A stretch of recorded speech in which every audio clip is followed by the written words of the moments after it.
La última reflexión que hice sobre la atención a la historia tiene una cierta novedad en la teología católica, ¿no? Una cierta novedad, y es una tradición que se remonta sobre todo al Vaticano II, el texto que yo cité, hay otros, y a la Constitución Gaudium et Spes, esa atención a los llamados signos de los tiempos. Esa forma de pensar tuvo una repercusión muy grande en América Latina, menos en Europa.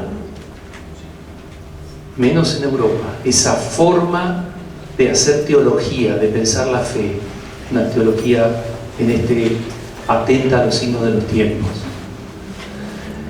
Y Francisco, de alguna manera, inadvertidamente, porque no lo hace de una manera teológicamente refleja, lleva consigo esta forma de proceder. Y por eso, si ustedes comparan este texto con textos anteriores de Benedicto o de Juan Pablo, observará que hay una mucha mayor proximidad con la realidad. Que en los otros textos hay mucho más de esa forma de proceder que recuerda la propia tradición y la aplica en un nuevo contexto, o la traduce en un nuevo contexto, como diría Ratzinger, la traduce, una tradición que se traduce en una nueva situación.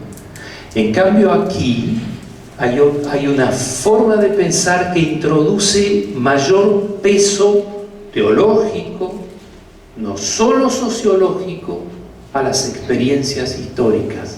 Por eso presta más atención a las personas, a los procesos, no a la enseñanza de la verdad, que siempre está incluida, sino a cómo eso se verifica en los procesos.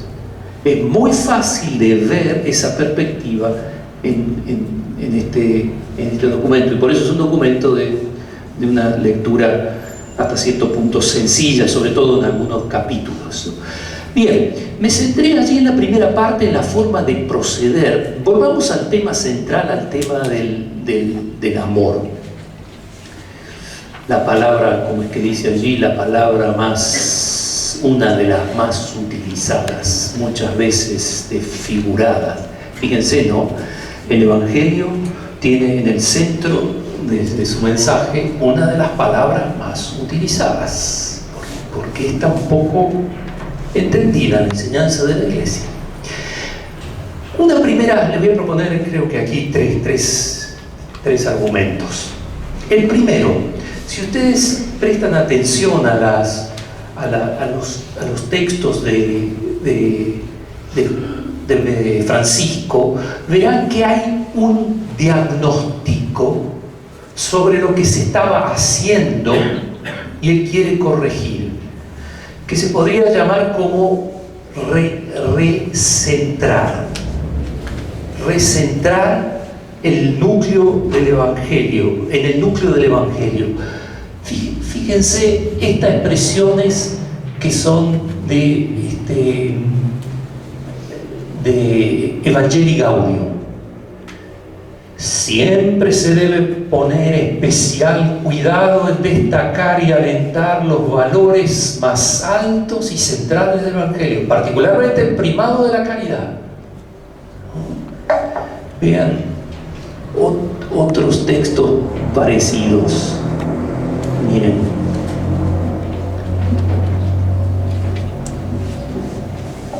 De ahí que algunos, Evangelii Gaudium, de ahí que algunas cuestiones que forman parte de la enseñanza moral de la Iglesia queden fuera del contexto que les da sentido.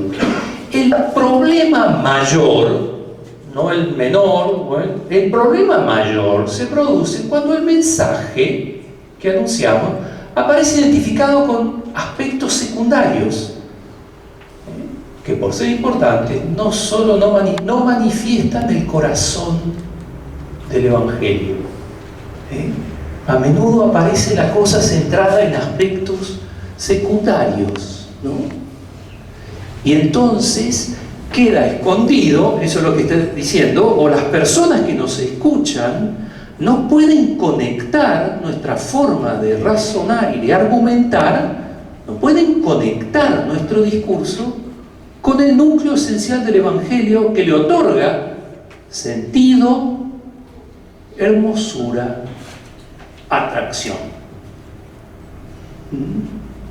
De tal manera se ha hablado de cierta manera, el Papa es consciente que está en un documento sobre el matrimonio y la familia, se ha hablado de tal manera que se ha opacado lo central.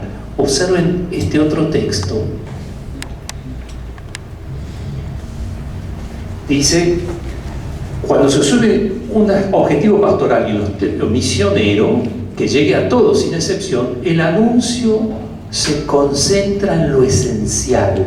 Esto es Evangelii Gaudium, su texto programático, que es lo más bello, lo más grande, lo más atractivo, al mismo tiempo lo más necesario.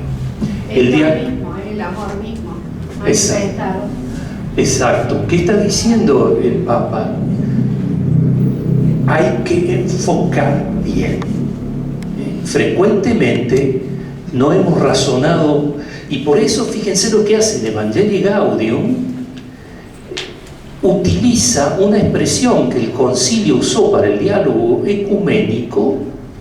Esto dice: el núcleo fundamental, ¿se da cuenta? Siempre lo central, el núcleo, lo que resplandece, la belleza del amor salvífico de Dios manifestado en Jesucristo. En este sentido, el concilio explicó que hay un orden o jerarquía en las verdades de la doctrina católica. El concilio, Nuntiatis Redintegratio, el documento sobre el ecumenismo, usó esto de la jerarquía porque es sumamente importante para el diálogo con los cristianos no católicos.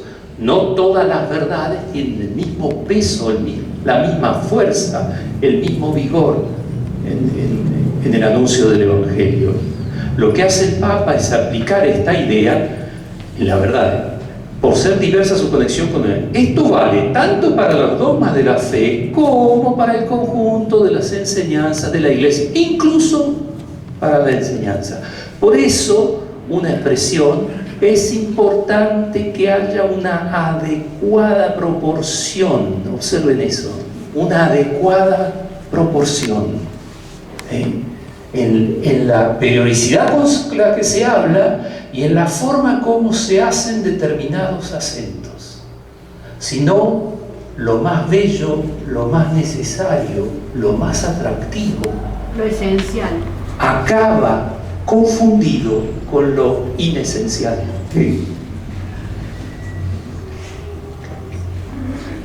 Fíjense, podríamos seguir mostrando, miren esta frase: el edificio moral de la Iglesia, si seguimos hablando así, dice el Papa, sin prestar atención a lo que es central, dice: el edificio moral de la Iglesia corre el riesgo de convertirse en un castillo de naipes. Y allí está nuestro peor peligro. El mensaje correrá el riesgo de perder su frescura y dejar de tener olor a evangelio. Amoris Laetitia, la alegría del amor. Gaudium Spes, el gozo y esperanza. Evangelii Gaudium, la alegría del Evangelio. Francisco es un intento de un regreso al núcleo, porque tiene un diagnóstico, que se perdió el núcleo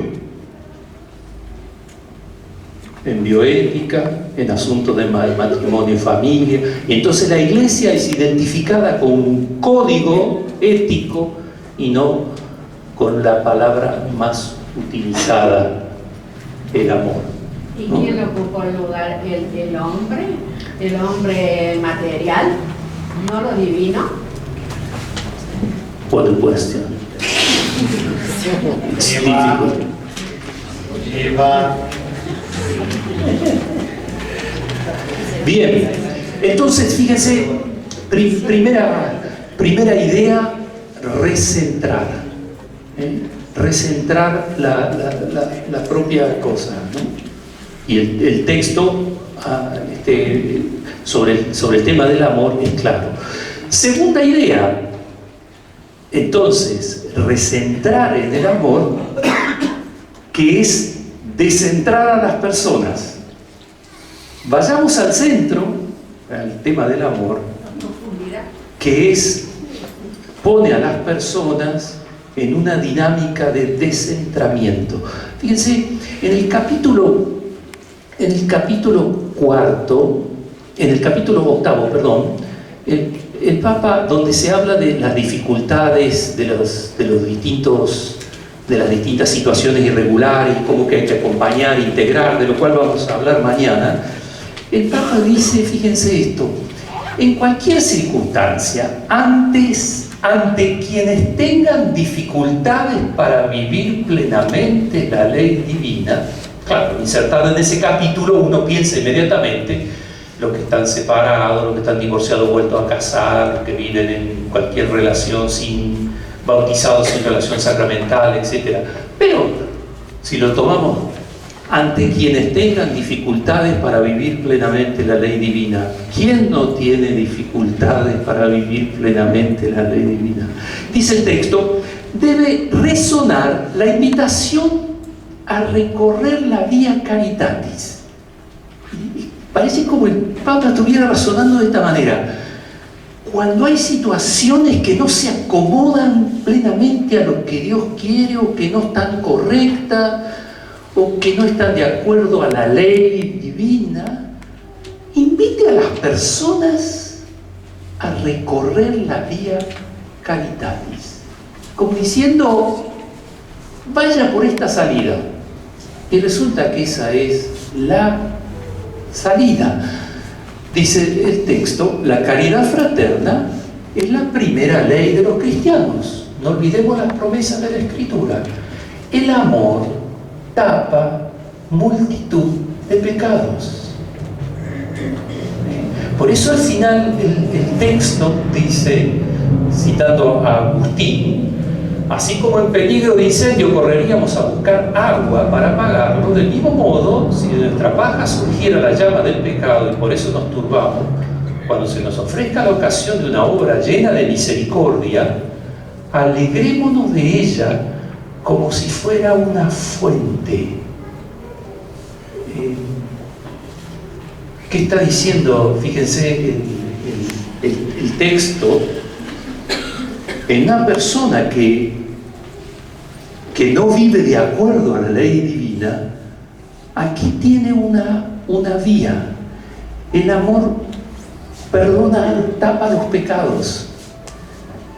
El amor pone orden en la persona, ordena interiormente a la persona. Sana la psiquis,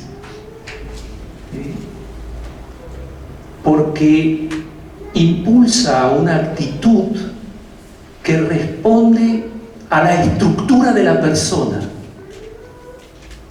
que es el descentramiento. ¿Cómo se motiva? Linda pregunta, esa tuvo buena. Pero ¿cómo lo Fíjense, revertimos esta situación que es un círculo vicioso constante? Somos personas. We are persons, yes. Con poquita divinidad. Bueno. Si no me reta. Por eso, fíjense, un texto muy de Francisco, esta idea, la salida de sí mismo para la iglesia. Padre, no se ve, Padre Carlos. No se ve. Pero me lleva, me la llevo. Claro. ¿Cómo es su nombre? ¿De quién? El padre. No, el suyo. ¿Cómo es su nombre? La Eva. No, este Eva.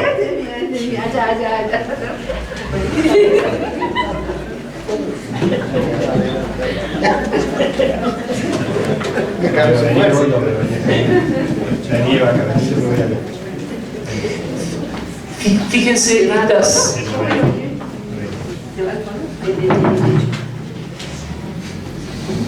Fíjense estas expresiones del texto. Profundicemos un poquito esa idea. Fíjense en el número 95. Mientras el amor nos hace salir de nosotros mismos, iglesia en salida es una comunidad humana. Eso es una iglesia en salida. Es definir la iglesia en términos de amor. Lo que significa la palabra éxtasis en la tradición cristiana, ¿no? Una salida de sí. Nos hace salir de nosotros mismos. La envidia, porque así está en el número 95 comentando el texto de Pablo, nos lleva a centrarnos en el propio yo. Es un problema de direcciones. El verdadero amor valora los logros ajenos. El amor nos hace salir de nosotros mismos. Fíjense en el número 97 cómo es la reflexión. Dice, está comentando el texto paulino, dice que indica una palabra griega que indica la vanagloria, el ansia de mostrarse como superior para impresionar a otros con una actitud pedante y algo agresiva. Quien ama no solo evita hablar demasiado de sí mismo, sino que además, porque está centrado en los demás. Es un problema de centro, nuestra propia humanidad. Como decían cuando pensábamos yo trabajé muchos años en la Universidad Católica, el centro de la universidad está afuera. El centro de la persona está afuera. Si las personas se descentran, respetan su estructura y así adquieren paz, sanan su psiquis, recobran la alegría, se vuelven un instrumento para los demás y se matan a sí mismos porque tenemos una potencia enorme para centrar las cosas, pretender ser el centro, sabe ubicarse en su lugar sin pretender ser el centro. Por eso la expresión del Papa, salir de sí mismo, ¿no? Fíjense este otro texto también, que el Papa en el documento lo identifica también con el amor adolescente, ¿no? En el número 239, si todos fueran personas que han madurado normalmente, las crisis serían menos frecuentes, ¿no? Chocolate por la noticia. Pero el hecho es que a veces las personas necesitan realizar a los 40 años, y a los 50, y a los 60, una maduración atrasada que debería haberse logrado al final de la adolescencia. A veces se ama con un amor egocéntrico, propio del niño, fijado en una etapa donde la realidad se distorsiona y se vive al capricho de que todo gire en torno al propio yo. ¿Cómo sale una persona? ¿Cómo se descentra una persona? Fíjense, aquí adquiere relieve el texto, la propuesta más global hecha en el año en el año de la misericordia, ¿no?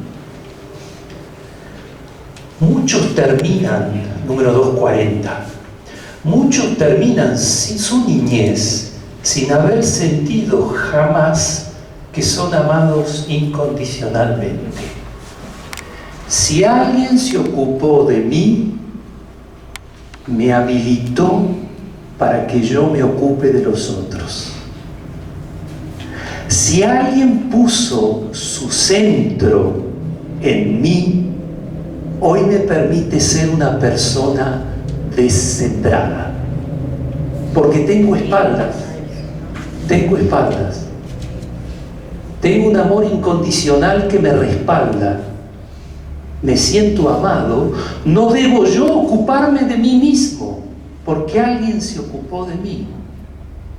Entonces estoy libre de mí mismo para ocuparme de los demás. Gracias a un amor incondicional. No te quiero por tus cualidades, no te quiero por ninguno de tus cosas buenas.